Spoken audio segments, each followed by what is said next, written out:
Selamat datang di channel Rumi Topik. Ada baiknya sebelum mendengarkan, posisikan terlebih dahulu tubuh Anda dengan nyaman. Tenangkan perasaan Anda, santai, rileks, dan disertai dengan mengucapkan basmalah. Selamat mendengarkan. A'udzubillahi minasyaitonirrajim. Bismillahirrahmanirrahim. Robbi a'udzubika min hamazati sayatin wa a'udzubika robbi ayahdurun. Robbi shrahli sodri wa yassirli amri wahlul 'uqdatam min lisani yafqahu qawli. Assalamualaikum warahmatullahi wabarakatuh. Alhamdulillahirabbil alamin. Segala puja-puji milik Allah Subhanahu wa taala yang atas rahmat karunia kasih sayangnya. Salawat serta salam juga kita lupakan, kita sampaikan kepada seluruh nabi dan rasul, wabil khusus baginda besar kita Rasulullah Muhammad sallallahu alaihi wasallam, kepada para sahabat-sahabatnya, tabi'in, pemuka-pemuka agama, wali-wali Allah, pejuang-pejuang bangsa, dan senantiasa sampai kepada kita sampai akhir zaman. Amin, amin ya Allah ya rabbal alamin. Baik, sebelum kita mulai, kayaknya kita hening dulu sejenak. Kita bisa menikmati makan, menikmati nafas, menikmati semua, karena kita dilahirkan. Dan dilahirkan ini nggak mungkin kalau nggak ada orang tua kita. Jadi saya rasa kita doa sebentar untuk ibu bapak kita. Ibu bapak kita adalah manusia yang pasti punya kesalahan. Mari kita maafkan kesalahannya, dan mari kita lestarikan kebaikannya. Pun yang siapapun yang sudah mendahului kita doakan. Yang sedang sakit dalam keadaan musibah, dan khususon pagi hari ini kita munajat supaya kita sama-sama dilancarkan untuk diberikan kesadaran, petunjuk, dan hikmah. Kita rileks sebentar, santai sejenak. Al-Hadiniyah, Al-Fatihah.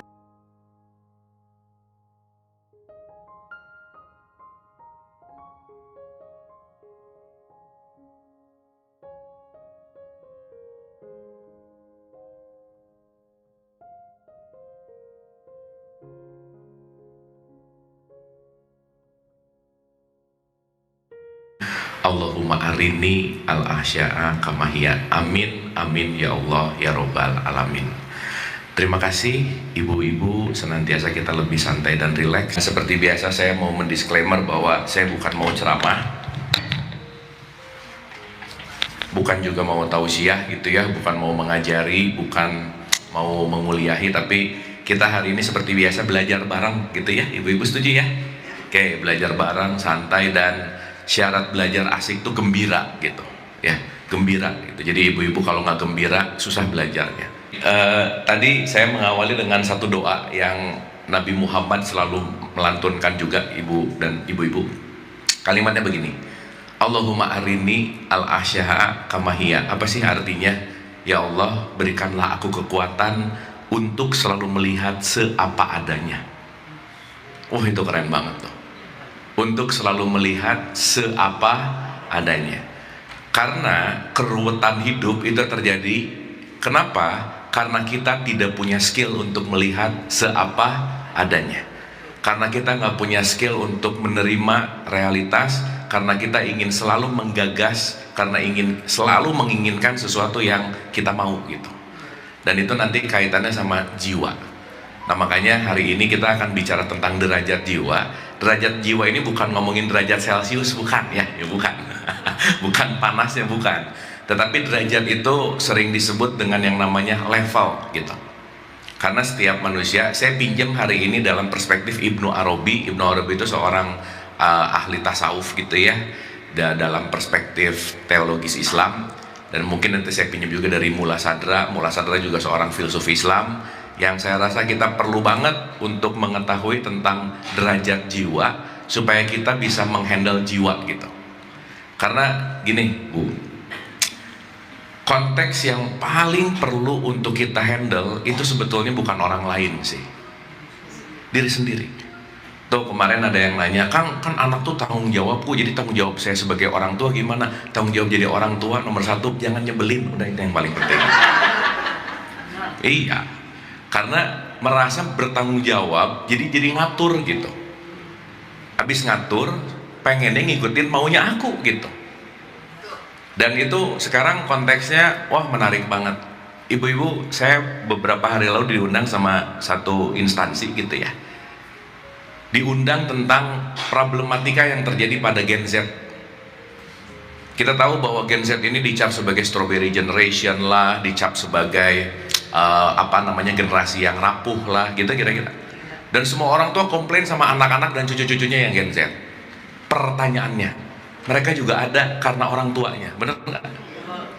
Dan lebih dalam lagi, ternyata begitu masuk ke level psikologis, yang perlu mendapatkan terapi ternyata bukan anak-anaknya, tapi ibu bapaknya. Ternyata. Nah, jadi maksud saya, kenapa saya awali dulu pakai ini? Karena pada akhirnya perspektif dalam konteks yang namanya hidup, apalagi kita bicara dalam konteks yang namanya teologis Islam, tidak bisa lepas dari konteks perannya yang namanya nafs. Apa Bu? Nafs. Pernah dengar nggak nafs? Nah, ada nafs yang level rendah jadi su, makanya disebut nafsu. Pernah dengar? Kamu jangan nafsu dong, kita kira-kira. Nah, nafs itu pakai perspektif bahasa kita ini sering disebut dengan yang namanya jiwa. Ya, jadi kaitannya selalu dengan apa yang namanya jiwa. Makanya man arafah nafsah, kalau kamu kenal jiwamu, fakot arafah robbah, kamu akan mengenal robmu. Rob itu sering disebut Tuhan atau Allah gitu. Padahal nanti kita akan ngerti Rob itu intinya adalah hukum hidup. Karena nanti Allah itu akan melakukan semua sistem kehidupan itu dengan hukumnya kan. Bu, Allah ngurus kita satu-satu nggak? Satu-satu diurus, ibu A, ibu B diurus, gitu nggak kira-kira? Gini. Lampu merah se-Jakarta Raya, tiap lampu merah ada polisi yang cetak-cetek merah, kuning, hijau, ada nggak? Enggak. Jadi diaturnya satu-satu atau pakai sistem? Nah gitu. Kan masa Allah nggak ngurus satu-satu, diurusin satu, kan nggak gitu. Tapi menggunakan sistem. Nama sistemnya disebut hukum, bahasa Islamnya disebut sunatullah. Maka jiwa yang selaras dengan sunatullah udah pasti damai aja, tenang aja. Kenapa?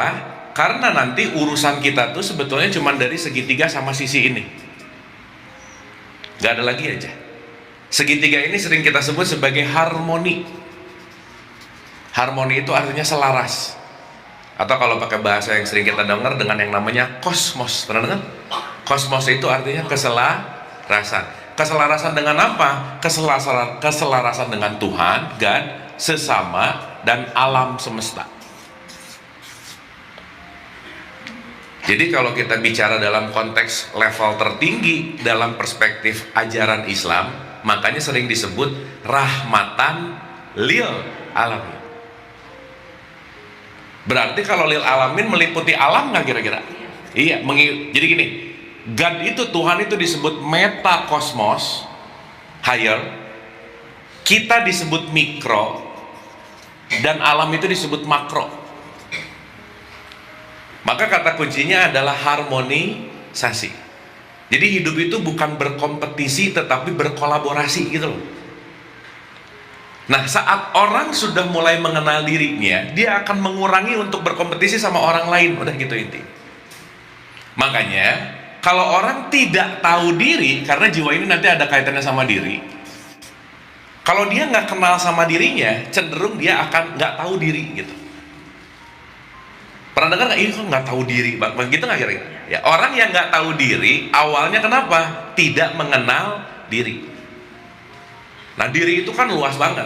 Nah, salah satu yang akan kita pelajari hari ini adalah diri kita bagian dari semua pemicu konteks kehidupan itu adanya di dalam software yang namanya jiwa. Oke? Karena maaf banget nih, di dalam pendidikan tradisi Islam di Indonesia itu hal-hal pemahaman ini tuh tidak diperkenalkan sejak dini, Bu. Maka anak langsung disuruh udah sholat atau belum, puasa atau enggak. Tapi orang tua tuh rada-rada nggak peduli juga ini jiwanya anak tuh tenang nggak. Dia lebih memikirkan yang penting dia rajin sholat 5 waktu, mau jiwanya tenang atau nggak peduli gitu.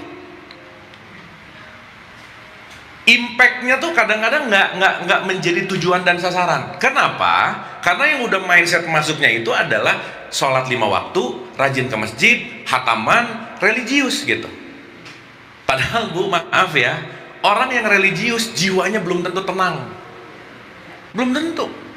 Orang yang rajin sholat belum tentu jiwanya damai, belum tentu. Sok saya mau nanya, mungkin nggak ada orang rajin sholat tapi korupsi, bisa nggak? Saya nanyanya bisa bukan banyak, ada bisa nggak bisa udah gitu. Nah yang bahaya abis ngomong banyak mikirnya orang lain lagi bisa, oh dia banget gitu. Nah pokoknya kalau pelajaran mikirnya orang lain itu ciri-ciri sakit jiwa gitu. Karena kalau orang sakit jiwa pasti mikirnya orang lain aja. Nah, enggak. Cuman karena kadang, maaf ya, orang melihat di TV koruptor benci banget, dasar ya begini.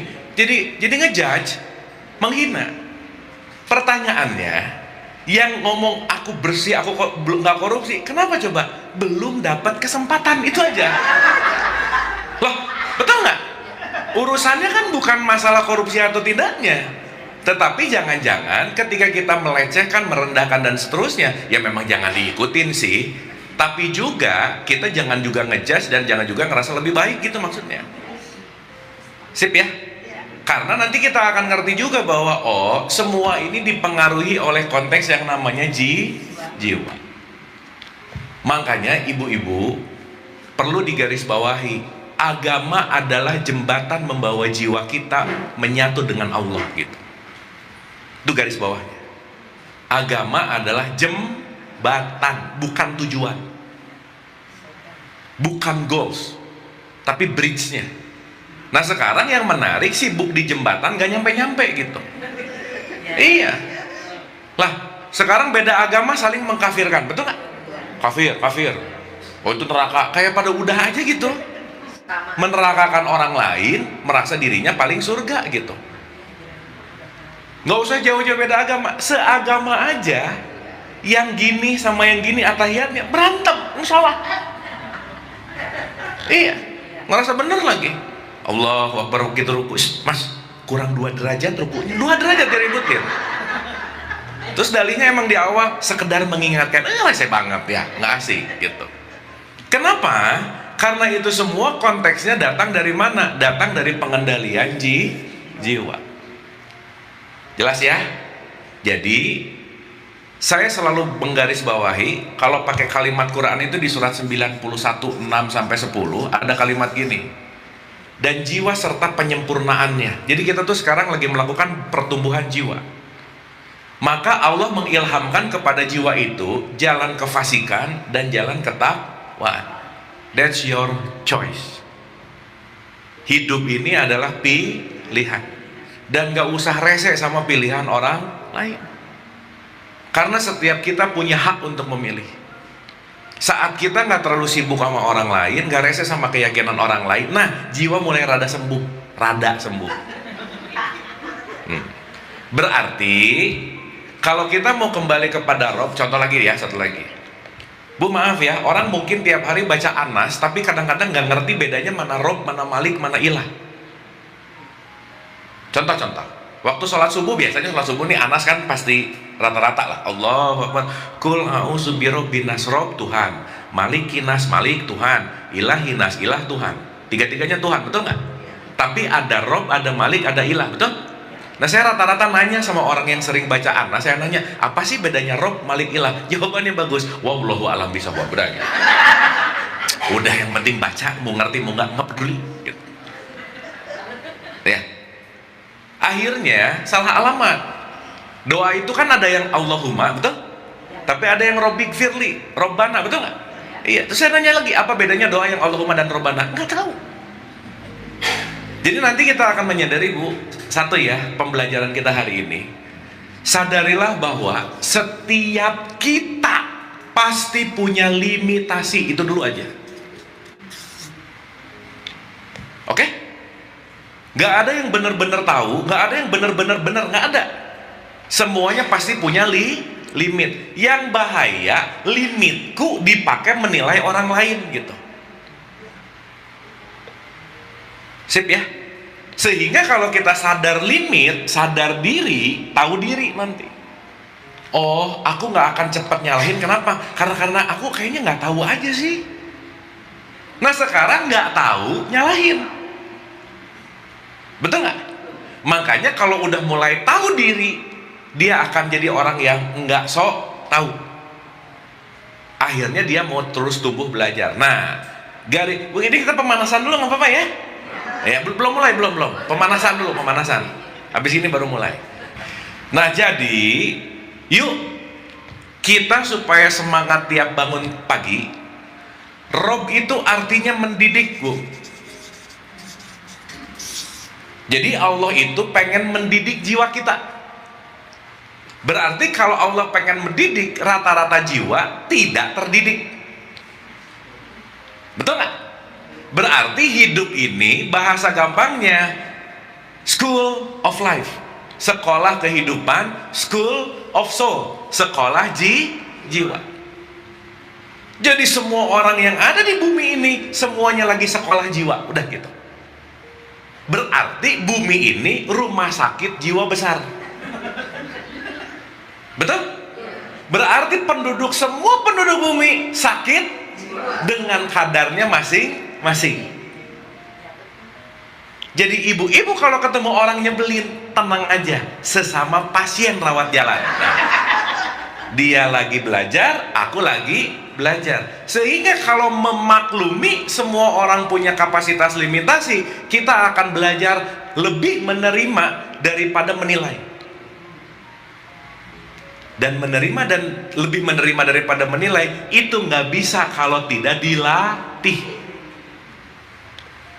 Ya, jadi kata pertamanya hidup itu pendidikan, tarbiyah kalau pakai bahasa Arabnya. Rob itu ngedidik terus. Jadi ibu-ibu kalau datang kesulitan ingat, aduh aku lagi dirob, didik Allah lagi ngerob aku melalui orang nyebelin ini. Oke? Sehingga maaf ya, saya selalu ulang-ulang, nggak ada orang yang jadi sabar karena rajin ikut pengajian, nggak ada, Bu. Iya, kadang suka, iya aku udah pengajian, aku kayaknya solehah deh. Belum. Solehah dari mana? Solehah itu kalau jiwanya mulai bertumbuh, bukan karena pengajiannya. Jadi mau one day one juice, mau ngaji tiap hari, pagi, petang, siang, kajiannya beda-beda, orangnya itu lagi gitu, cuman beda nama. Itu belum mendukung konteks pertumbuhan jiwa. Karena kenapa? Pertumbuhan jiwa ada pada pelajaran hidup. Oke? Jadi kenapa pelajaran tertinggi dalam hidup namanya pengalaman. Pengalaman. Karena aku sudah mengalami.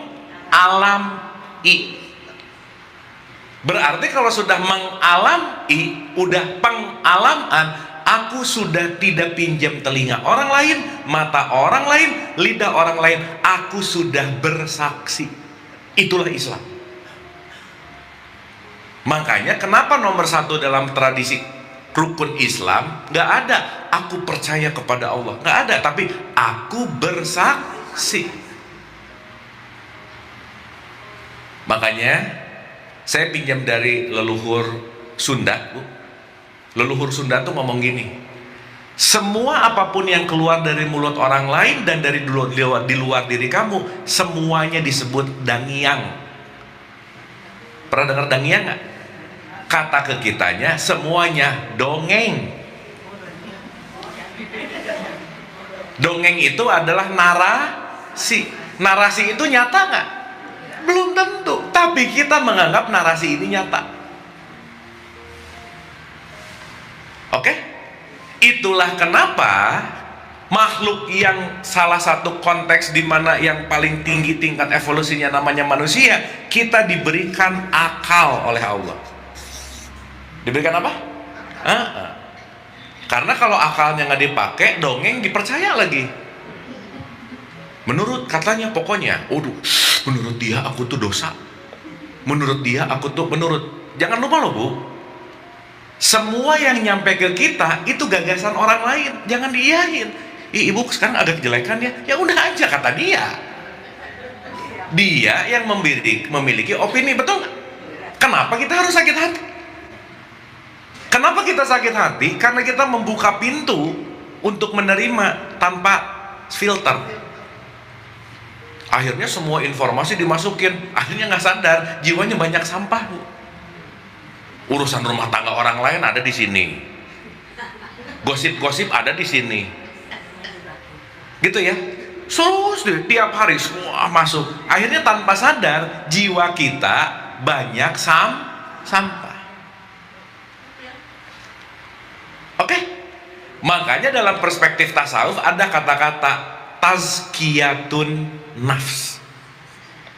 Tazkiyah itu artinya membersihkan jiwa. Kalau mandi bersihin badan, kalau wudhu membersihkan jiwa.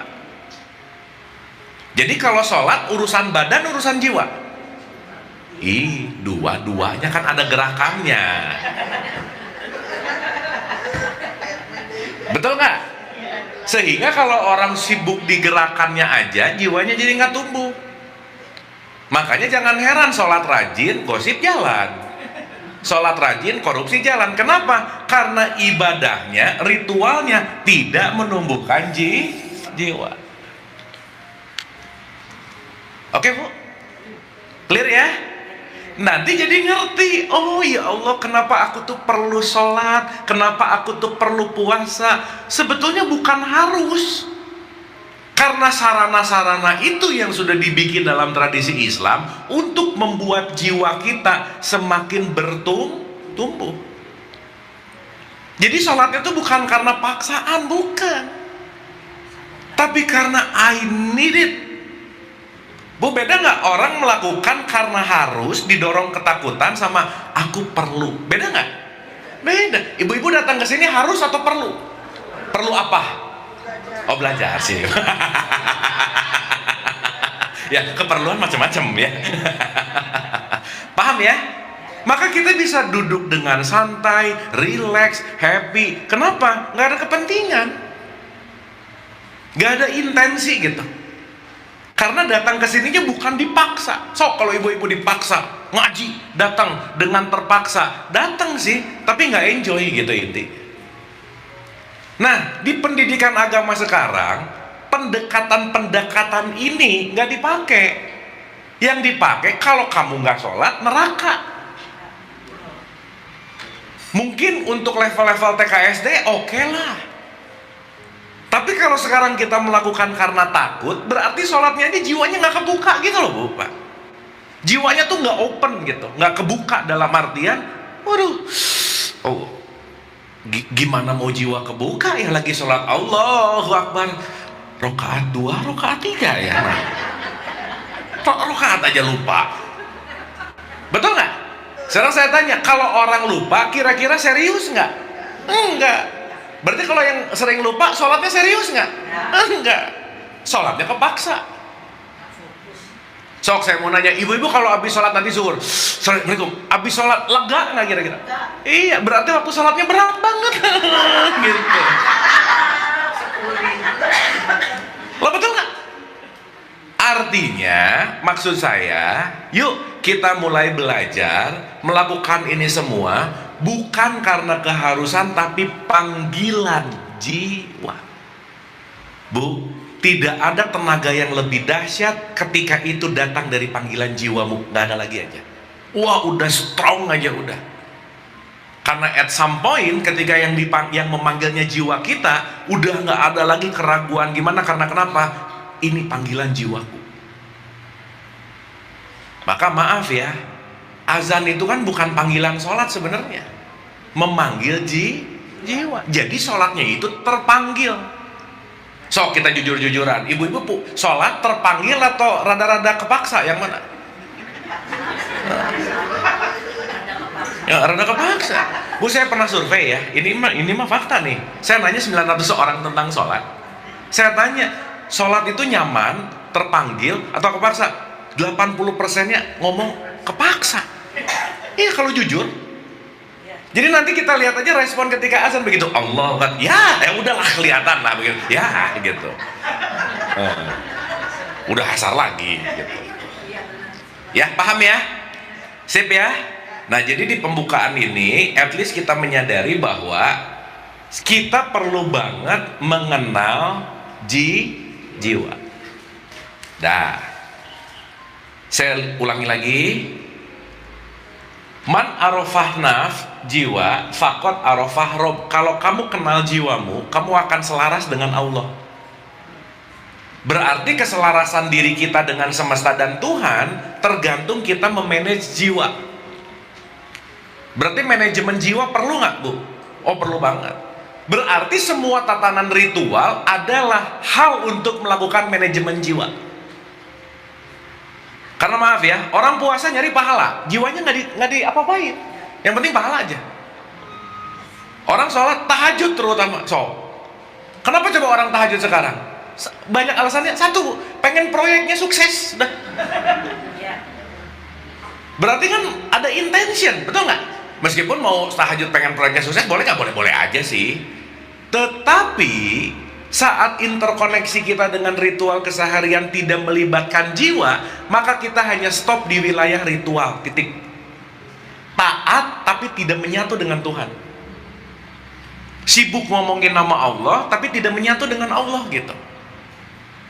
Nah, maka batasan connectivity antara kita dengan Allah itu tergantung dari kualitas jiwa. Oke? Oke ini? Ya. Tua, konteksnya agak tua ya. Ya. Kalau cucu-cucu itu kan, teman-teman saya itu kan selalu belajar harus sholat. Ya. Yang ini umur yang 5 tahunan gitu ya. Ya. Terus nanti enggak masuk neraka ya kan? Ya. Nah, terus temen saya cucunya pintar, dia bilang, emang neraka itu apa, Oma? Nah, pusing omanya ya. Dan kamu kan tolong tanyain gimana menjelaskannya.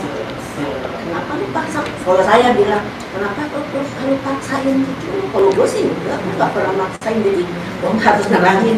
Bingung kan? Iya. Ya. Nah, Bu, ini case yang nyata sekarang.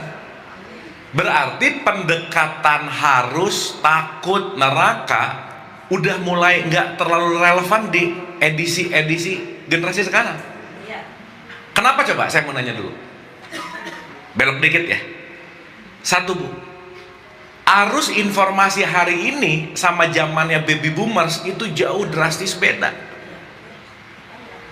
Dulu kalimatnya, dulu nih ya, menimba ilmu. Pernah dengar nggak? Berarti kalau menimba ilmu, ilmunya di bawah banget. Ditimba. Berarti dulu alat kita untuk menyatu dengan pengetahuan jauh nggak? Banget. Sekarang bukan ilmu ditimba, tapi hujan badai pengetahuan. Kalau dulu kekurangan, sekarang justru malah kelebihan. Makanya jadi overload information. Nah, saya garis bawahi dulu ya, ini juga jadi pelajaran. Maka Bu, kata kunci, salah satu kata kunci dalam hidup itu adalah pilihan. Contoh, jangan salah Bu, orang bisa menderita karena pilihannya dikit. Ya itu lagi bisa menderita. Tapi di satu sisi orang kebanyakan pilihan juga pusing Bu. Pusing loh. Jadi over ini nanti disebut sebagai choice paralysis. Ketika pilihan melebihi dari seharusnya, maka saking banyaknya jadi pusing. Contoh aja, ibu-ibu kalau diundang ke resepsi nikahan, pilihan makanannya cuma ada 2 menu, langsung pelit banget sih nih yang ngundang gitu. Cuma 2. Ya udah. Tapi di resepsi ini makannya ada 100. Pusing juga. Mulai dari mana ya? Ini oke. Akhirnya kehabisan waktu milih tapi nggak ngapa-ngapain gitu. Betul nggak? Sehingga gap generation itu terjadi karena sekarang pilihannya semakin banyak, waktu memilihnya semakin instan. Berarti pertanyaannya, antara nenek, orang tua sama cucu, bertiga-tiganya harus adaptasi berubah nggak kira-kira? Sementara kebanyakan pengen anak sama cucunya doang yang berubah, ininya kagak gitu. Iya. Tapi memang alamnya begitu sih Bu, maaf ya. Kira-kira usia udah 50-60 ke atas emang susah berubah sih. Udah aja. Bukan nggak bisa, tapi susah. Kenapa? Jiwanya udah rada-rada mengerak gitu. Gitu. Iya. Berarti semuanya penting untuk bagaimana membuat jiwa kita ini, nanti pakai bahasanya, dinamis.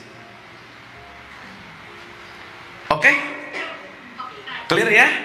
Makanya saya happy banget ibu-ibu. Ini kan 40-an ada 50-an. Kebayang nggak Sweet 17 masih belajar ini gini tuh semangat, itu top banget loh. Tepuk tangan lu dong. Lah kebayang nggak umur 17, 17 salah. Umur 70 masih pengen tahu mahiyat, masih pengen tahu mawujud, masih pengen tahu wahdatul wujud, kan top banget. Bukan saking bodohnya sih, saking pengen berubah. Betul nggak? Kenapa pengen berubah coba? Saking menderita sebenarnya. Oh iya, Bu jangan lupa ya, tidak ada orang berubah karena idenya, hanya lah ya, tidak ada orang berubah karena idenya, tapi perubahan rata-rata datang dari karena penderitaan yang harus dia berubah. Didorong oleh itu. Orang idenya banyak, kalau nyaman nggak berubah Bu. Meskipun idenya nggak ada, tapi nggak nyaman dia mau berubah pasti. Gitu. Oke ya? Keren lah pokoknya. Top Bu. Dan community yang semangat gini tuh, wah, itu tuh perlu sangat appreciate banget gitu. Kenapa? Karena hari ini bahasa komunikasi antara boomers, X, Y, Z, beda-beda semua. Bahasanya juga beda. Yang lucu, di rumah nggak saling komunikasi masalahnya.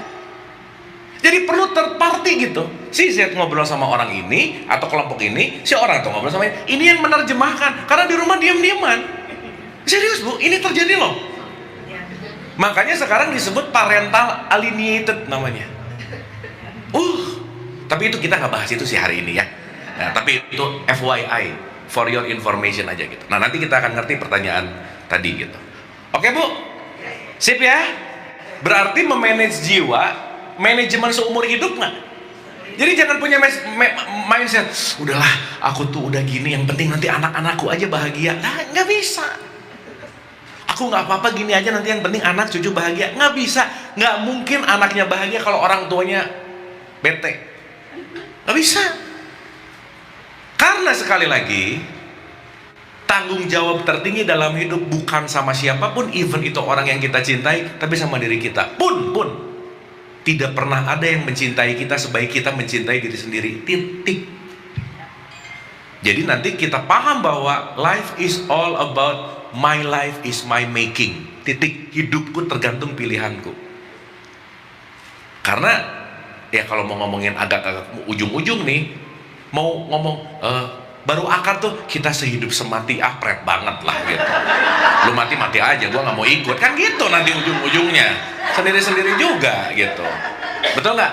Itu kan bahasa-bahasa lagi di hijack sama hormon aja sih gitu. Karena pada akhirnya kita semua akan bertanggung jawab masing-masing, nggak Bu? Masih begitu. Sip ya? Oke, bismillah ya. Kita mulai, bismillah. Nah, supaya nanti kita ngerti gitu Bu, bahwa sholat itu kaitan sama jiwa.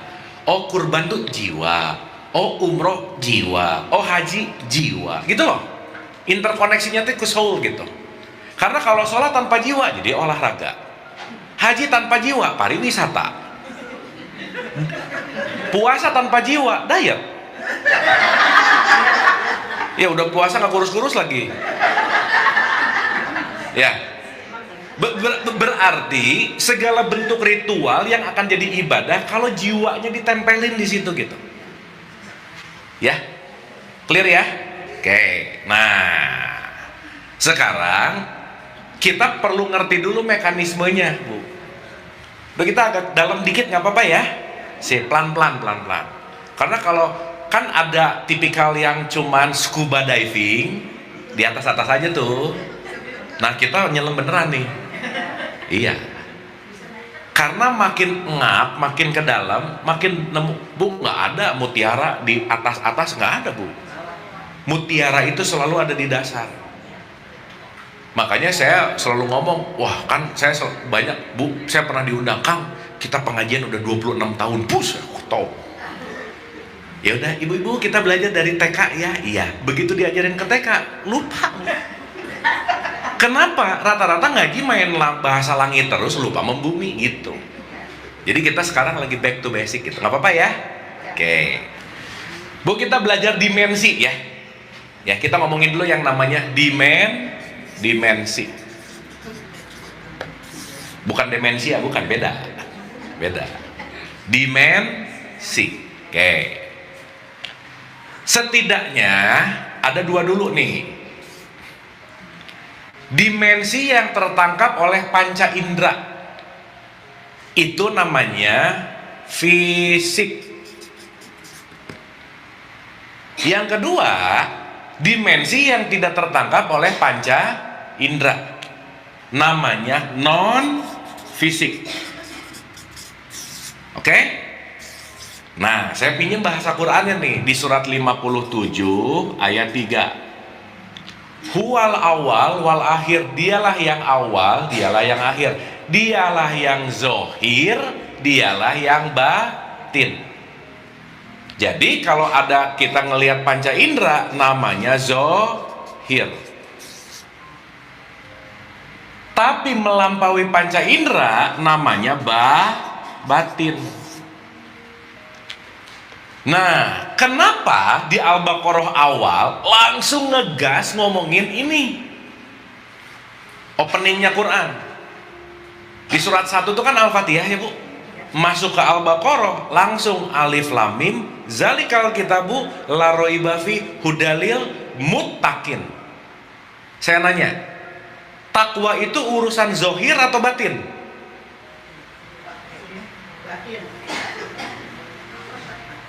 Takwa urusan fisik atau non fisik? Gini. Ibu ngelihat orang lagi duduk, bisa tahu nggak dia takwa atau enggak? Kenapa? Karena takwa urusannya bukan tampakan panca indera, betul? Tapi takwa kaitannya dengan perilaku atau value. Punten, mohon maaf ya. Pakai gamis, pakai kopiah, set apa? Bisa ini jadi samaran nggak? Maling mah maling aja, betul nggak? Berarti urusan dia maling, berbuat baik, berbuat jahat, urusan zohirnya, urusan batinnya. Asik, mantap. Maka sebaik-baik pakaian adalah pakaian takwa, gitu. Oke? Nah, dalam konteks di Al-Baqarah tadi langsung bilang alladzina, siapa orang yang takwa? Alladzina yu'minuna bil goib. Dia yang beriman kepada yang goib. Dia yang beriman bahwa ada dimensi selain dimensi yang ada ditembus oleh panca indera. Jadi goib itu artinya hidden, tersembunyi. Makanya hidden, nanti bahasanya jadi jan, nanti jadi jin. Nanti satu akar kata juga dengan jannah, nanti diartikan jadi surga. Berarti itu adalah something hidden. Itu dulu aja udah. Contoh, sejak kapan kita bisa tahu perasaan orang lain? Betul kok? Nggak tahu loh. Berarti perasaan tertampak atau tersembunyi?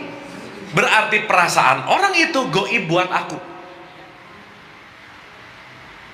Oke? Ibu-ibu punya perasaan nggak? Punya dong. Saya bisa ngelihat nggak? Berarti perasaan hidden nggak? Berarti hidden itu goib nggak? Berarti ibu-ibu makhluk? Nah gitu. Awas nih, goib itu jangan mikir-mikir uka-uka lah, suster ngesot lah. Bukan. Nggak ada urusannya. Tetapi something hidden. Sesuatu yang tidak tampak, sesuatu yang quote and quote tersembunyi. Berarti pertanyaannya, yang kelihatan sama yang nggak kelihatan lebih banyak mana? Iya dong. Ibu pernah ngelihat jantungnya sendiri nggak? Usus? Sel-selnya? Enggak. Otaknya? Enggak.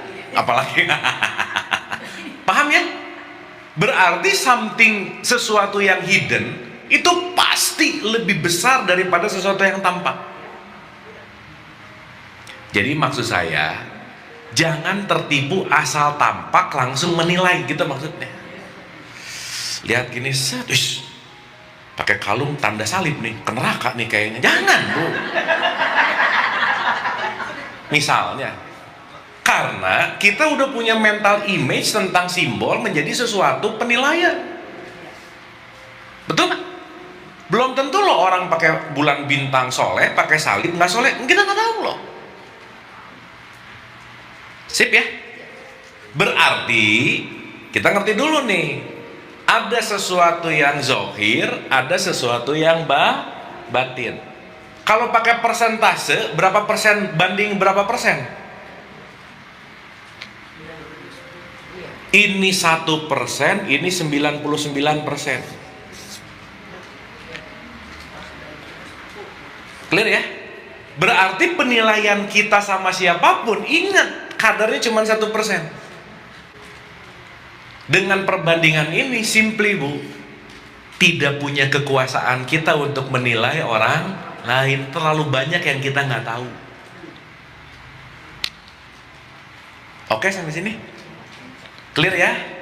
Maka salah satu orang yang jiwanya lumayan rada udah sembuh, jarang menilai orang lain, lumayan itu. Less judgment namanya. Kenapa? Too much information yang aku nggak tahu. Apalagi mengada-ngada, ngarang-ngarang, baru ngelihat langsung dikarang di sini. Kayaknya dia tuh gini. Langsung asumsinya dipakai sendiri. Jadi ngelihat sendiri, ngarang sendiri, bete sendiri gitu. Oke Bu? Oke sampai sini? Paham ya? Dah. Kita pelan-pelan tapi oke ya, nggak apa-apa ya. Yang penting get the point gitu. Nah, berarti ada something yang zohir, ada sesuatu yang zohir, ada sesuatu yang batin. Nah sekarang saya tanya, berarti kalau kita tadi sepakat bahwa yang zohir itu lebih sedikit, berarti bagian hidup kita, aku, itu lebih banyak batinnya, lebih banyak zohirnya? Batin. Maka konteksnya sesuatu yang zohir itu sering disebut materi. Materi itu menjadi sebuah jasmania, nanti sering disebut yang namanya jasad. Maka nggak ada pertanyaan, bu, jiwanya berapa kilo? Nggak ada. Betul nggak? Berarti gramasi, kilogram itu hanya wilayah zohir, hanya wilayah jasad. Berarti dia punya yang namanya berat, massa, gramasi. Oke?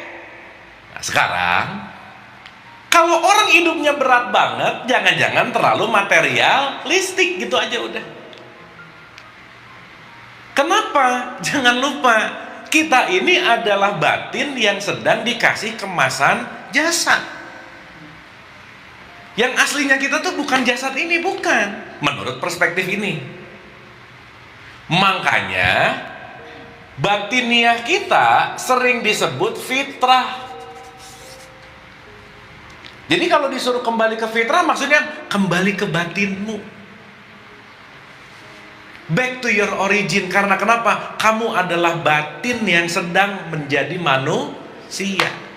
Makanya disebut innalillahi. Semua berasal dari Allah. Jadi ini bocoran sedikit ya ibu-ibu ya. Kita adalah makhluk langit yang lagi main di bumi. Udah gitu aja. Karena esensi kita ini adalah batinnya, langitnya. Cuman sekarang lagi terperangkap aja di tubuh manusia sebentar. Yang lagi menjalankan peran di sini gitu. Lagi sekolah sih tepatnya. Kenapa? Inilah sekolah terbaik dalam kehidupan, namanya sekolah jiwa tuh ya di sini. Makanya dikasih tempat nih, casing. Ibu-ibu maaf ya, yang pengen sekolah ke bumi banyak banget. Cuman nggak kebagian wadah. Ini yang udah dapat wadah, dikasih sekolah, ngeluh lagi. Aneh sih sebenarnya. Yang ngantri tuh banyak banget loh. Makanya nanti di Quran disebut, nikmat Tuhan kamu mana yang kamu dustakan. Udah dikasih wadahnya, dikasih kurikulumnya, ngeluh lagi. Kalau kita ngerti bahwa yang nggak kebagian tempat untuk masuk ke sekolah ini adalah banyak banget, kita akan bersyukur dalam hidup gitu loh Bu. Awas ya, bersyukur tuh bukan, kamu tuh harus syukur karena lihat tetangga makannya cuma nasi, kita udah pakai McD gitu. Itu mah bukan syukur, namanya menghina ya. Oke Bu. Aduh diem gini, oke ini. Paham ya? Jadi ibu-ibu ini makhluk apa sebenarnya? Langit. Nah gitu. Tapi yang ngerti ini banyak atau dikit? Dikit. Jadi pulang dari sini nggak usah aneh-aneh. Begitu ketemu teman arisan, tahu nggak? Aku tuh sebenarnya kan dari langit. Nggak usah, udah biasa aja. Jangan aneh-aneh ya. Iya, aku tuh kan sebenarnya dari langit. Cuman lagi arisan aja bentar kesini gitu. Jangan. Ya. Sip ya. Supaya kita punya kesadaran bahwa the essential self kita itu bukan tubuh ini. Ingat, tubuh ini expired. Jadi kalau kemarin kan ada Sunda Empire, kalau ini namanya Sunda expired. Nah, ini expired nih. Konteksnya pasti akan mengalami perubahan. Oke Bu? Sip ya? Berarti pertanyaan saya, ada nggak bagian diri kita yang nggak berubah? Ada nggak dimensi diri kita yang nggak berubah? Ih, katanya oke tadi. Kan wilayah ini berubah, wilayah ini enggak. Oke? Nah, ya pelan-pelan nih, supaya nanti ibu pernah dengar kata-kata la ilaha illallah, pernah nggak? Iya, la ilaha, gitu ya. Tapi kalau nggak ngerti urusan ini, itu cuma jadi bunyi-bunyi aja. Kan ada kalimat ya, kalau orang meninggal dalam la ilaha illallah aman. Pertanyaannya kan bukan masalah nyebut la ilaha illallah, bukan. Tapi jiwanya dia memang hanya memilih Allah gitu. Maka di ending hidup dia la ilaha illallah, bukan pas ending dia langsung la ilaha illallah, bukan, tapi dia melatih setiap saat, maka waktu mati yang dia latih yang akan terjadi gitu kira-kira. Jadi nggak bisa nih di awal-awal pokoknya ilah, di ending udah mau mati la ilah, nggak bisa Bu. Semua proses ending itu datang dari latihan. Oke? Sip ya? Nah, sekarang kita belajar Bu. Apa yang mau kita belajar? Belajar menyelidiki. Menyelidiki, paham ya? Apa ya bahasa padu-padannya ya? Inquiry, menyelidiki lah ya. Menyelidiki itu mengobserve, mengkontemplasi diri. Nah, kita bedain aja dulu. Karena Bu, saat kita punya banyak waktu menyelidiki diri, hidup kita pasti lebih bahagia. Kenapa? Karena saat menyelidiki, kita akan sangat aman dari menilai. Karena nanti kita ngerti, orang yang tidak atau yang jarang menyelidiki diri, saya langsung straight to the point aja. Dia pasti hidup dikontrol oleh habits atau kebiasaan gitu kira-kira. Paham ya? Kebiasaan yang sudah diulang-ulang menjadi karakter. Karakter menjadi diri kita. Makanya ibu-ibu jangan heran begitu habis pengajian pengennya mah berubah, pengen, betul nggak? Tapi susah banget. Kenapa? Karena perubahan itu penting juga untuk melakukan yang namanya konteks di mana kebiasaan yang ikut dirubah, bukan hanya pemikirannya gitu. Nah, contoh. Sampai sini oke ibu? Oke? Kalau pakai bahasa yang sekarang menyelidiki diri tuh ngaji rasa, ngaji rosok, introspeksi, muhasabah. Muhasabah tuh asal kata dari hisab. Hisab itu menilai artinya. Jadi awas loh, muhasabah tuh bukan acara rame-rame nangis bareng. Bukan. Bukan. Menghisab diri itu I know. Saya tahu apa yang perlu saya rubah. Itu namanya muhasabah. Jadi Bu maaf ya, kalau kita beres pengajian nggak tahu yang dirubah, berarti kurang sukses pengajiannya. Kenapa? Gimana mau tahu ada yang di rumah, orang pengajiannya ngedongeng mulu. Ini itu, udah pulang. Udah aja. Jadi dia nambah dongeng, tapi tidak menambah masuk untuk menyelidiki gitu. Makanya kenapa dari awal saya banyak nanya pertanyaan tanpa sadar, ibu-ibu dari tadi saya ngomong awal, ibu lagi ngobrol sama dirinya sendiri. Karena mau nggak mau Bu, orang yang paling sering kita ajak ngobrol sehari-hari siapa sih? Diri sendiri. Maka self-talkku menentukan kualitas diri. Maka kalau orang sering self-talknya jelek, dikit-dikit jelek, dikit-dikit, kita tuh lagi ngelatih diri jelek gitu loh Bu. Oke? Sip? Ibu merasa dari tadi self-talk nggak? Ngobrol nggak? Sip, mantap. Seenggaknya begitu ibu ngobrol tadi, wah urusan-urusan yang masa depan, masa lalu nggak terlalu kepikiran gitu. Nggak mikirin nanti gimana, aduh ini gimana. Kita hari ini lagi bebas dari masa depan, masa lalu. Kenapa? Karena saya lagi ngajak ngobrol ke dalam, dikit saya tanya, sedikit saya tanya, balik lagi. Lumayan kalau kita lumayan lama di saat ini, kita lagi membebaskan diri kita dari penderitaan gitu loh.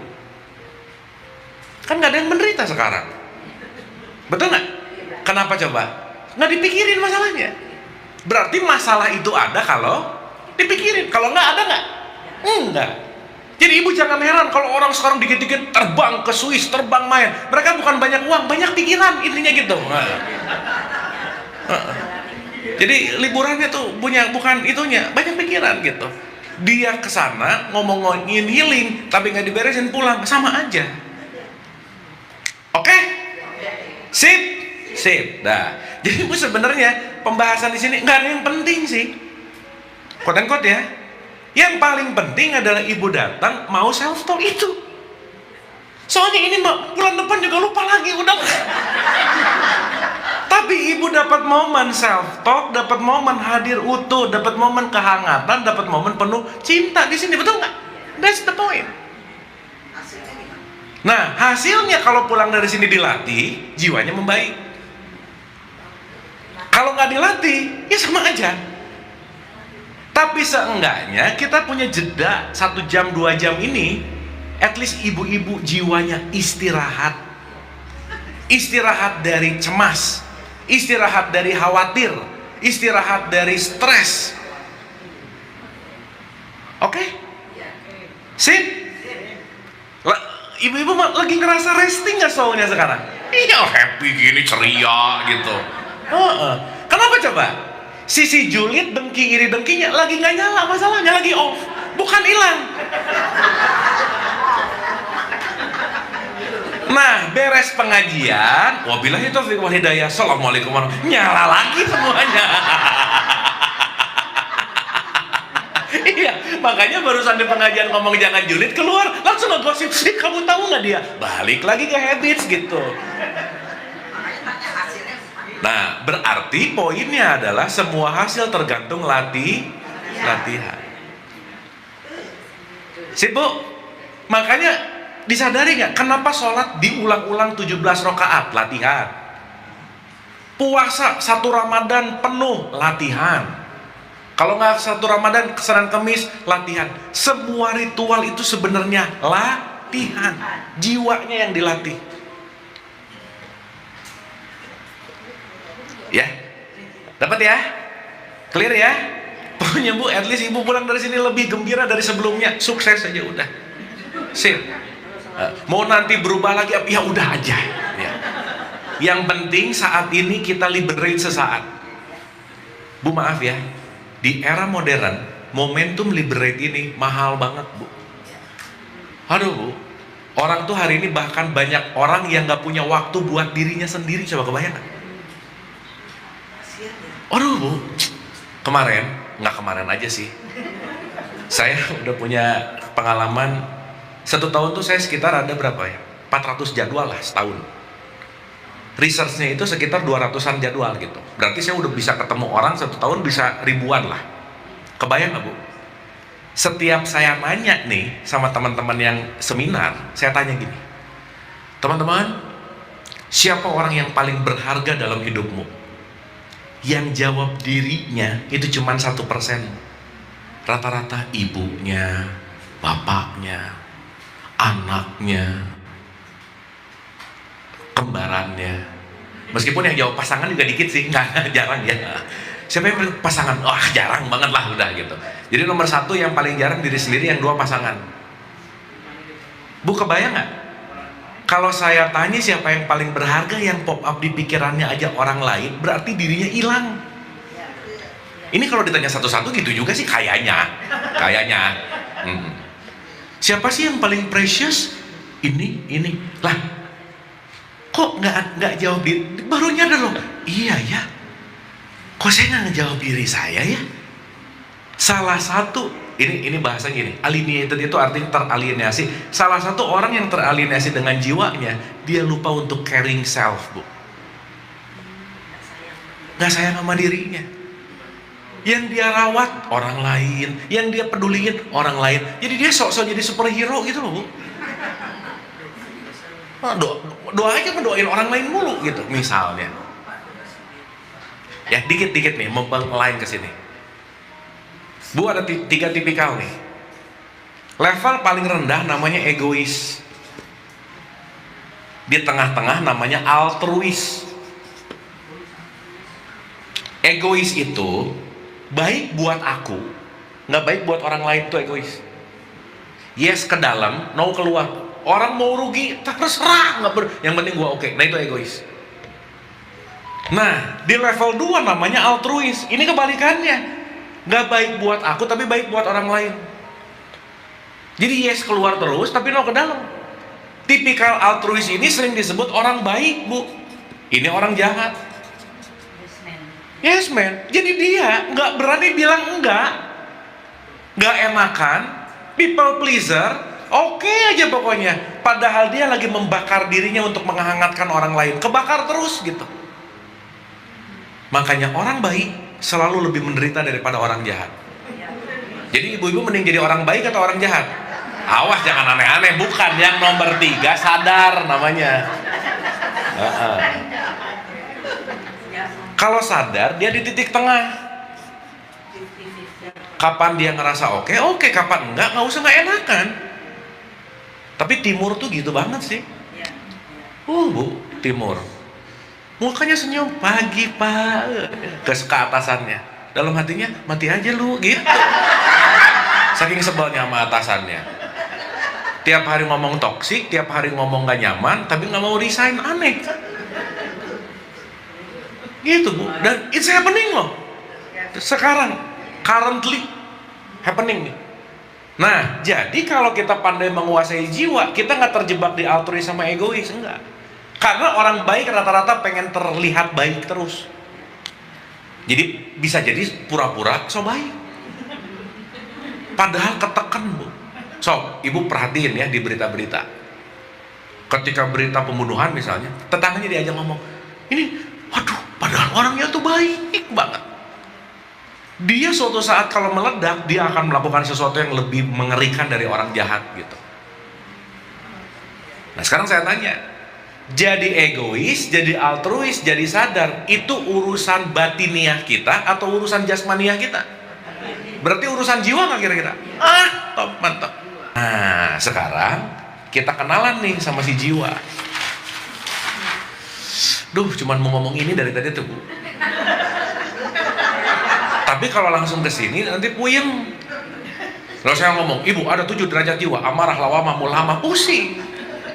Tapi kalau tahu runtutannya enak gitu. Sip ya. Bu, ngomong-ngomong ini kita lagi merangkum 7 kitab loh. Ibu kalau mau baca 7 kitab, satu kitabnya 200-300 halaman, harus 7 kali. Wah, pusing, Bu. Sip ya. Kenapa? Jangan lupa, Bu. Nabi Muhammad ngomong gini. Awaluddin ma'rifatullah, awal kamunya punya din atau anggap aja beragama sekarang. Itu kenal dulu sama Allah. Bu, maaf ya, dari kecil di pendidikan agama Islam, saya pribadi kalau yang formal nggak ada dikenalin sama Allah, Bu. Tiba-tiba langsung disuruh sholat, hafal-hafal bacaan sholat jenazah. Tuh SMP saya ingat banget tuh, SMA, TK SD sekarang udah belajar tawaf, muter-muter Ka'bah buatan gitu. Ya, betul nggak? Ya nggak salah sih. Tapi kalau dari kecil kita nggak kenal sama pencipta kita, ya kita jadi sibuk muter-muter doang gitu. Ya nggak salah juga. Tapi jadi menghilangkan esensi awaludin ma'rifatullahnya gitu. Ya, nah sekarang saya mau pakai analogi sederhana. Gini, di dalam tradisi Islam, Allah itu disebut sebagai sang sumber, source, sumber. Nanti di tradisi lain kalau namanya beda, udah nggak usah rese, udah aja. Karena nanti ada yang bilang sang hyang, pangeran, dewa, terserah. Itu cuman penamaan, ada sang sumber.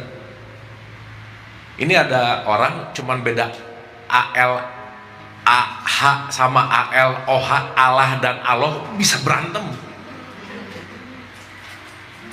Ya. Jadi kita ngelihat perspektif dalamnya nih. Makanya innalillah. Berarti kalau innalillah semua berasal dari Nah, sampai sini oke? Sip. Berarti semua keberadaan ini sumbernya satu. Nih. Ibu ngelihat coret-coret banyak nggak? Banyak ini? Sumbernya dari mana? Dari sini.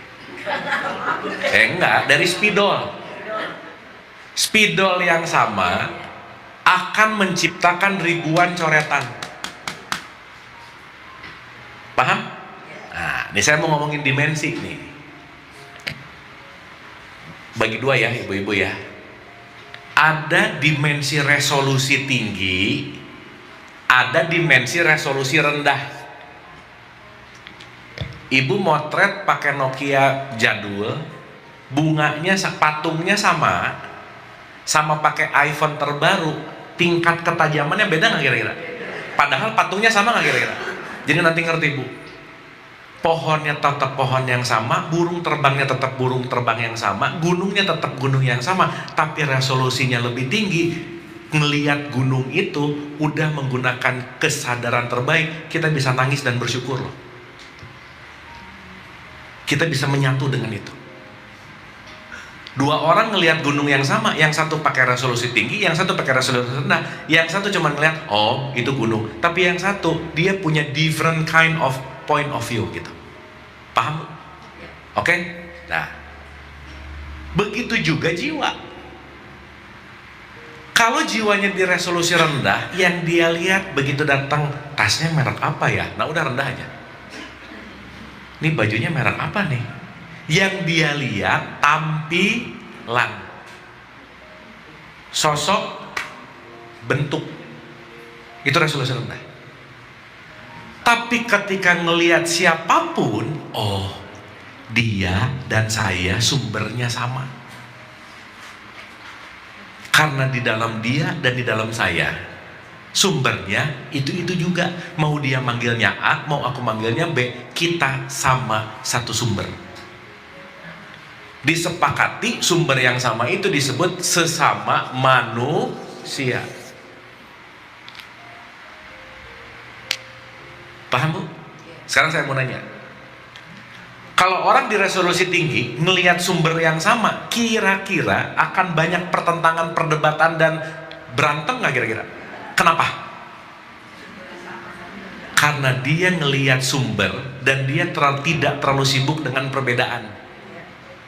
Dia melihat persamaannya. Sip? Nah, di resolusi rendah yang disibukin bedanya. Dia gitu, aku gini. Dia makin berjarak tuh, berjarak.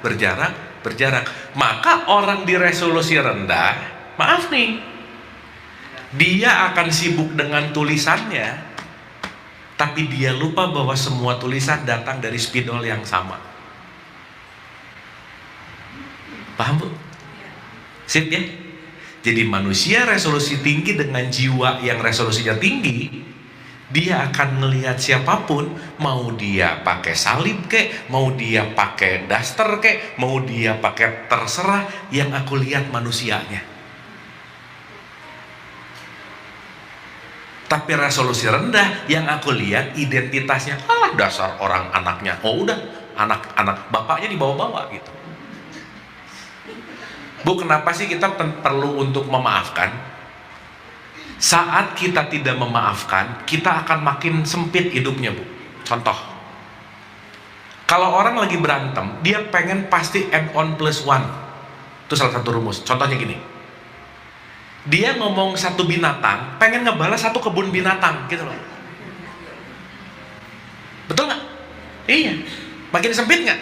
Makin. Dia ngebalas lagi, dibalas lagi.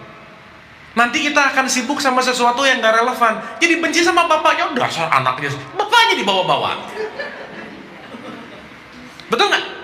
Gak puas sama bapaknya, dasar orang Bandung, sebandung orang Bandung kayak gini, sebandung dibawa-bawa. Coba, orang Bandung tuh ya, gitulah. Dia mengeneral semua orang Bandung gara-gara dia benci sama orang yang emang lahirnya di Bandung. Jadi lebih sempit nggak hidupnya? Sekolahnya di ITB lagi, lah ITB dibenci-benci. Anak ITB itu ya, si ITB dibenci, Bu. Pusing pasti gitu. Betul nggak? Maka orang-orang yang diresolusi rendah pasti sempit hidupnya. Kenapa? Dia tidak melihat oneness-nya, kesatuannya, tapi dia melihat partikelnya gitu. Oke, sampai sini? Clear? Nah, cuman 98% yang kita udah latih keseharian karena kita terlalu aktif menggunakan panca indera, jadi secara otomatis 0,5 nanosecond begitu ngelihat langsung menilai. 0,5 nanosecond loh, langsung.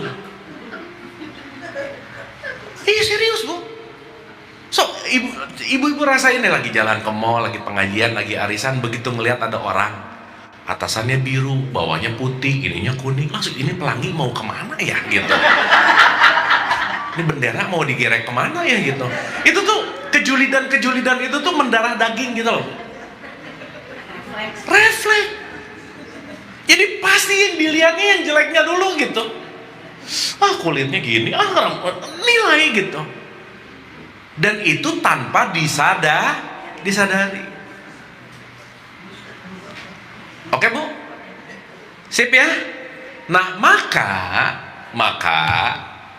dari pemahaman ini, kalau orang ngelihat spidolnya, kalau orang ngelihat sumbernya, kalau orang ngelihat semua sumbernya satu, dia levelnya namanya tauhid. Pernah dengar kata tauhid nggak? Tauhid itu dasar kata dari ahad. Ahad itu artinya esa. Esa itu artinya bukan menyatu. Beda. Berarti kalau kita melihat dengan ketauhidan, dia menyatu dengan sumber, aku menyatu dengan sumber, nggak ada problem lagi gitu loh, Bu. Tapi kan banyak kita ketemu beberapa orang ya, bukan hanya orang Muslim ya. Ya. Muslim juga. Kita beranggapan kalau kita beda agama itu Tuhannya beda. Tuhannya beda, iya. Nah, makanya yang diajarin perbedaan terus, betul nggak? Ya nggak apa-apa juga. Dan kita semua produk di situ gitu loh, Bu. Nah, yang mau membedakan dan menumbuhkan kita mau di level resolusi rendah atau tinggi, kemauan kita masing-masing. Paham ya?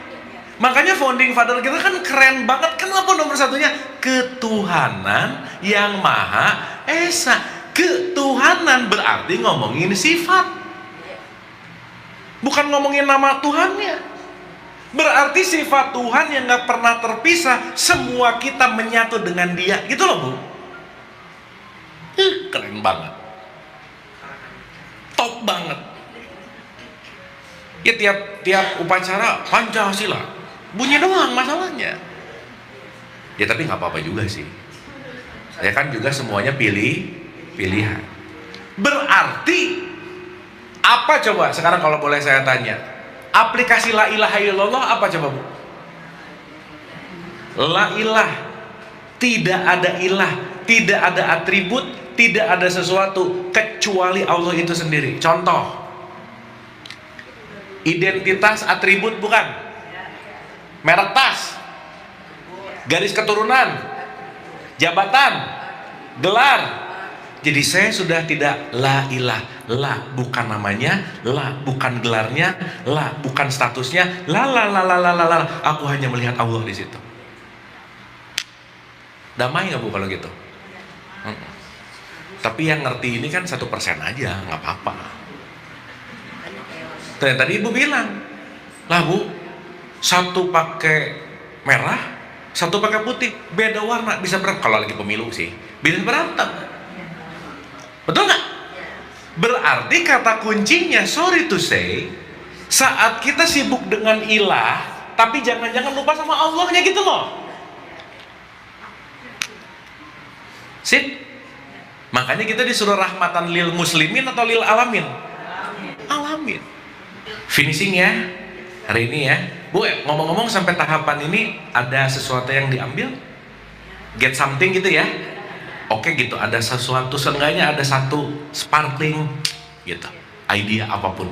Nah terakhir gini Bu, berarti kita perlu merubah dari posisi ilah identitas menuju kepada Allah sebagai ketauhidan. Inilah nanti yang disebut transisi. Inilah nanti yang disebut hijrah. Jadi hijrah bukan ganti baju, tapi ganti pemikiran, ganti sudut pandang, dan yang paling penting betul mindset. Dan yang paling perlu lagi adalah mengganti resolusi. Jangan direndah terus. Itu namanya hijrah. Jadi sekarang tiba-tiba pakai baju putih-putih, kenapa? Lagi hijrah. Nggak apa-apa, bajunya dulu.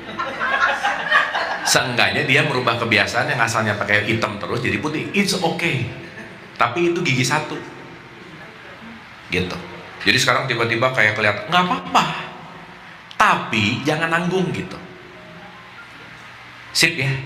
Dan maaf banget ya, biasanya rata-rata yang nanggung-nanggung pengetahuannya justru malah rese Bu. Jadi nyala-nyalain, nggak apa-apa. Itu fase. Makanya dalam teori psikologi ada yang disebut Dunning-Kruger effect Bu. Orang yang tahu dikit akan jauh ngerasa lebih tahu daripada orang yang tahu banyak gitu. That's okay. Gitu ya. Makanya orang yang kosong itu cenderung berisik Bu. Serius. Nih ya. Ini kalau kosong, saya buka, dipencet, gitu nggak? Jadi kosong pasti berisik. Udah gitu. Makanya kalau konten berisi itu pasti lebih calming. Tapi fenomenanya memang Dunning-Kruger effect tuh gini Bu. Memang gini dulu, peak. Sok Ibu lihat orang-orang yang awal-awal ya ini saya ngomong pakai data penelitian ya. Yang baru tahu bahwa wah dia akan euforia dengan itu. Tiba-tiba berhenti ini, berhenti itu, nggak boleh. Wah, gitu. That's okay. Itu adalah tahapan perjalanan jiwa. Ya, wah saya tuh banyak banget dapat curhat. Ini teman dulu saya tuh udah jadi nggak asik sekarang. Kenapa? Tiba-tiba nggak mau dengar musik gitu misalnya. Iya. Terus yang menarik lagi ngajak temennya jangan denger musik juga gitu. Padahal urusan apapun konteksnya tergantung nyaman. Ingat ya Bu, kita semua melakukan karena nyaman dan kenyamanan kita nggak sama. Jangan mengganggu kenyamanan siapa-siapa gitu. Sip ya. Makanya sekarang ada anekdot Bu. Ada hal yang lebih bahaya dari pergaulan. Salah gaul. Salah ngaji lebih bahaya ya sekarang. Quote and quote ya. Gitu. Nah tapi setiap orang pasti punya jalannya masing-masing, udah aja. Kita juga harus ngejudge. Karena kenapa? Begitu lagi shot, oke. Di situ tahapannya. Gitu. Karena nanti dia perlu kulminasi ke bawah, nanti naik lagi. Dan Dunning-Kruger effect pasti terjadi gitu. Tapi kalau nggak pernah sampai dia nggak pernah tercerahkan gitu. Nggak apa-apa, urusan dia. Ya maksudnya semua orang kan punya jalan ya. Ada di sini terus boleh nggak? Boleh. Karena sekali lagi konteks yang namanya enlightenment itu urusan masing-masing. Clear? Oke? Terakhir ya, ini spill buat next nih. Jadi Bu, kalau kita ngerti bahwa kita ini makhluk langit, maka diri sejati kita adalah percikannya Allah itu sendiri. Namanya ruh. Ruh, pernah dengar? Iya, ruh. Ruh, samalah. Ruh. Spirit. Kan ada tuh. Makanya kalau di tetangga disebut Holy Spirit. Roh Kudus. Ya kan? Tetangga kita. Teman-teman Kristiani kalau ngomongin roh ini kan Roh Kudus kan? Ya makanya ada Bapa, Roh Kudus sama anak. Nah, nanti kita ngerti itu. Ini langsung tar dulu. Dikit-dikit mulai. Tar dulu, tenang. Ingat limitasi tadi. Ya. Nah, yang menarik ketika kita sadar bahwa kita adalah percikannya, kita tahu bahwa percikan ini tertutup oleh yang namanya program jiwa. Nah, nanti yang bermasalah tuh programnya. Kenapa coba Bu? Karena ruh langsung datang dari pusat, tapi jiwa dibentuk oleh lingkungan. Kita nih mau nggak mau dipahat oleh lingkungan loh. Mematung jadi gini. Dan yang menarik, dipaksa, dipahat sama pemahatnya, ngikutin maunya pemahat. Dan pemahat ulung itu namanya siapa? Orang tua. Orang tua kan sibuk mahat anaknya, udah, jadi sesuai dengan harapannya. Padahal boleh jadi pahatan orang tua nggak cocok sama benih anaknya. Betul nggak? So, nggak usah jauh-jauh. Kita beragama Islam ditempelin atau milih sendiri? Ya udah. Tiba-tiba, Abu, kamu Islam ya? Siapa yang milih? Marah ibu saya. Gitu. Pokoknya kamu nama Tuhannya Allah, nama nabinya Muhammad lah, ditempelin gitu. Makanya rata-rata tiba-tiba Islam nggak belajar Islam, tapi ngerasa paling Islami. Makanya kadang-kadang orang yang pindah server nih, dia belajar dulu, lebih ngerti. Justru yang dari lahir Islam belajar sama orang yang baru Islam gitu. Bisa begitu nggak kira-kira? Iya, udah sih, mantap. Nah, nanti kita ngerti ternyata yang Islam bukan urusan zohirnya gitu, tapi Islam itu urusan jiwa. Oke Bu? Terakhir ya, satu aja, saya mau kasih PR. Ini PR nih. PR. Ya, PR. Kalau jiwa kita banyak gejolak, maka Allah tidak tampak. Paham? Contoh. Jadi supaya Allah di mana ya, jangan gitu lagi, jangan. Contoh. Ibu pernah ngelihat gunung, di sininya ada sungai, dia terproyeksi. Oke? Gunung terproyeksi di proyektor atau diproyeksi di gambar gunung. Clear? Proyeksi ini identiknya sama gunungnya. Sekarang saya tanya, apa yang membuat proyeksinya gunung identik? Karena sungainya tenang. Kalau sungainya gini, gambarnya bakal gini nih. Betul? Berarti PR-nya, kalau kita mau meng-Allah, belajarlah menenangkan jiwa. Nah, karena saat jiwa yang tenanglah dia hadir. Ya, sulit sih. Tapi kalau nggak dilatih, nggak bisa. Tergantung latihan. Jadi maksud saya, mulai besok ibu-ibu kalau mau ngapa-ngapain tenang dulu. Diam dulu. Bagus sih, sekarang kan ada kebiasaannya, ada apa-apa astagfirullah, tapi astagfirullah gitu. Beda ya. Itu mengegas astagfirullahnya.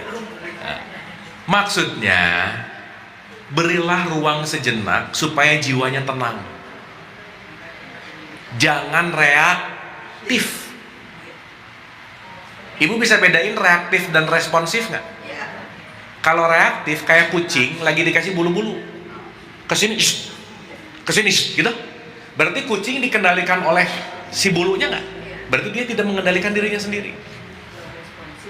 Kalau responsif begitu sebentar, perlu nggak? Nggak, udah. Kalau responsif ngeliat gini, harus komen nggak? Bu ingat, nggak semuanya harus kita komenin. Ini kan kadang-kadang harus ada aja di grup tuh, harus ada namanya komen. Nah gitu, setor nama. Kalau responsif ada apa-apa, shh. Nah, oke. Nah, nanti kita belajar jiwa ini levelnya ada 7 Bu. Top tuh. Nah, masing-masing layer nanti kita pretelin. Jadi satu ya, PR kita ke bulan depan, belajarlah untuk dalam kondisi apapun pilihlah tenang. Tenang dulu, jangan rusuh. Jadi nggak ada, aku tuh emang keturunan rusuh. Enggak, tiap hari latihan rusuh, udah gitu aja. Ya. Nah, sekarang saya tanya, ini kuncinya yang kedua. Gimana supaya bisa belajar tenang all the time? All the time tuh gini Bu, gini ya. Biasanya kalau ada kejadian, langsung respon. Nah udah sadar, ada kejadian, diam dulu 2 detik, langsung respon, nggak apa-apa. At least ada berhenti dulu 2 detik. Waduh, itu udah top banget. Jangan reaktif. Nah, meningkatkan ketenangan jiwa, kuncinya nggak ada lagi, memaafkan. Sob, yang belum dimaafin maafin, yang susah dimaafin maafin, yang belum diterima terima, yang belum dilepasin lepasin. Nggak gampang Bu. Jadi berarti memaafkan skill bukan? Skill. Jadi ibu kalau nggak latih memaafkan, nggak akan terlatih jadi orang yang memaafkan. Betul nggak? Karena pengajian tidak membuat kita pandai memaafkan, nggak bisa. Berarti yang membuat kita pandai memaafkan gimana siapa? Bukan orang yang nyebelin. Oh iya, kalau nggak ada orang nyebelin, siapa yang mau dimaafin? Kalau nggak ada bagus Bu. Ya. Maksudnya bukan hanya orang sih, kejadian, memori, macam-macam. Intinya sesuatu yang kita nggak suka, yang kita tolak, itu adalah guru-guru untuk membuat kita pandai memaafkan. Ingat Bu, memaafkan itu bukan melupakan. Bukan. Karena sesuatu yang udah masuk memori nggak bisa tapi memaafkan adalah mengingat tanpa emosi. Ibu kalau mau ngecek maaf ya, misalnya ibu sebel sama si A, coba ibu pikirin si A, kalau masih ada nah, tapi nanti kalau dilatih Z-nya voltasenya turun tuh. Dulunya sekarang biasa, tapi ada sih, nggak apa-apa, tapi yang penting turun voltasenya gitu. Sip? Oke ya? Karena tidak memaafkan itu sumber penyakit psikosomatik, dan sumber penyakit psikosomatik urusannya ke tubuh fisik. Fix. Kalau mau memaafkan artinya saya nggak mau lagi dekat-dekat sama dia. Nggak apa-apa Bu, nggak apa-apa. Maksudnya karena kita menjaga ya. Betul. Nah itu kan hak kita ya. Tapi harus ikhlas. Iya, balik lagi. Mengingat tanpa emosi. Pilihan. Kan kita menjarak sama orang yang kita nggak suka, boleh nggak? Boleh-boleh aja. Gitu. Tapi kalau udah top levelnya, mau ada mau nggak ngaruh. Kenapa Bu? Maaf nih contoh ya. Kalau kita di dalam perspektif latihan, misalkan kita benci banget sama orang ini, ingat recordingnya bukan di dia, di sini.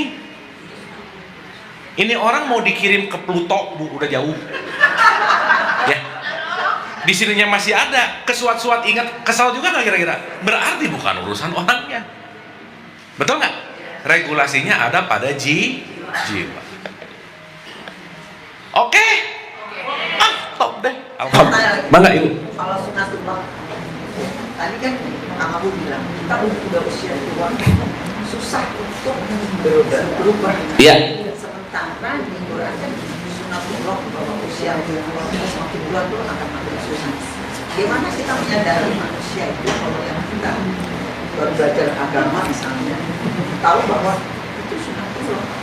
Kamu sekarang sudah lakukan itu jauh-jauh sebelum dia. Ya, gini Bu. Tidak pernah ada masa dan waktu yang tidak tepat tuh nggak bisa.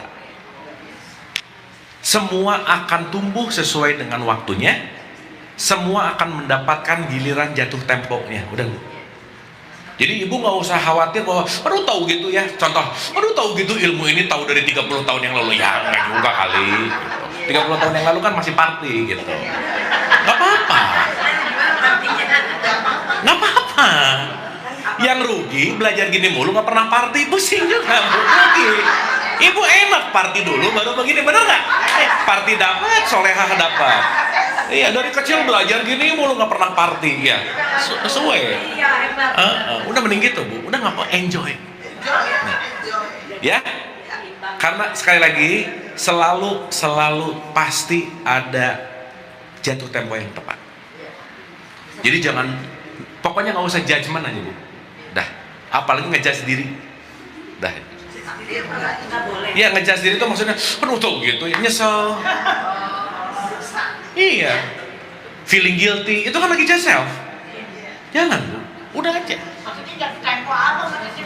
Jatuh tempo itu gini, kalau Ibu udah harus paham saat ini, Ibu bakal ketemu saat ini gitu. Bu maaf ya. Ini kita kalau ketemu 5-6 tahun yang lalu mungkin nggak nyambung ngomong gini, bener nggak? Iya.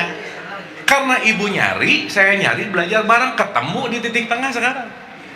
Ini kan, aduh Bu, orkestrasi Allah yang indah banget gitu. Sesuai skenario. Skenario. Sama nggak sih kalau kita punya perasaan bahwa ini terjadi karena Allah meridhoi. Betul. Allah selalu meridhoi, tapi kalau kamunya nggak mau, nggak bisa juga. Maksudnya kalau kita dapat Iya. menjelekan gitu kan. Betul. Semua pasti kehendak Tuhan. Iya. Jadi kita Legowo. Betul. Tapi ada tapinya. Semua apapun yang namanya aksi tergantung reaksi, pun sebaliknya. Maka hidup ini konsekuensi. Jadi jangan gini nih, kamu hidupnya kenapa gitu-gitu aja? Jawabannya simpel, belum dapat hidayah. Ya. Terus ditanya, nyari nggak? Enggak, nunggu Allah ngasih hidayah. Ya nggak bisa. Harus dicari gitu. Kebanyakan begitu orang. Iya, udah jangan ngomongin orang lah, udah. Udah. Mau orang lain gitu, mau urusan dia lah. Iya betul. Roh sama apa? Ilah, kan belum juga Bu, belum. Tenang. Nanti. Oh, itu nanti lebih dalam. Gini ya simpelnya. Rob itu hukum Allah. Ilah itu adalah sesuatu yang kita tuhankan. Iya, contoh. Orang bisa menuhankan uang nggak? Bisa, berarti ilahnya duit. Bisa nuhanin anaknya nggak? Bisa, berarti Tuhannya anak. Gitu. Makanya la ilah, jangan menuhankan apapun kecuali Allah. Kalau goib itu pengertian sebenarnya dari bahasa yang Iya, hidden. oke hidden. Tapi kalau misalnya ini ya di undang-undang perkawinan maaf dulu ada enggak ya katanya kalau ayahnya nggak ada itu goib. Betul. Bu, ya. Istri saya sekarang goib. Lah, saya kan nggak ngelihat dia lagi di mana. Masih hidup apa nggak tahu. Betul nggak? Karena istri saya lagi nggak tahu di mana juga sih. Tapi saya lagi di sini, istri saya lagi di mana, betul nggak? Berarti buat saya detik ini istri goib nggak? Nanti begitu pulang ketemu hai, nah nggak goib lagi. Gitu. Ibu-ibu punya cucu punya? Cucu ibu-ibu sekarang goib nggak? Goib nggak tahu. Begitu pulang video call, hai cucu, nah nggak goib lagi. Tapi itu juga bisa rekaman sih.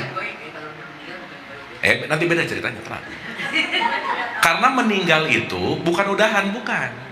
Meninggal itu tubuh biologis fisik yang expired. Change dimension gitu. Dimensi yang lain. Oke? Ya. Sip? Sip. Paham ya? Mantap. Anda telah menonton video ini hingga di penghujung video. Semoga video ini bermanfaat untuk Anda, serta dapat menjadikan diri Anda lebih baik dari hari kemarin. Nantikan video kami selanjutnya. Terima kasih. Bismillah. Assalamualaikum warahmatullahi wabarakatuh. Bulannya telah menguasai hati. Apa kalau hakikat cinta ini adalah ditanya levelnya isinya para penumpang yang isinya antara kemana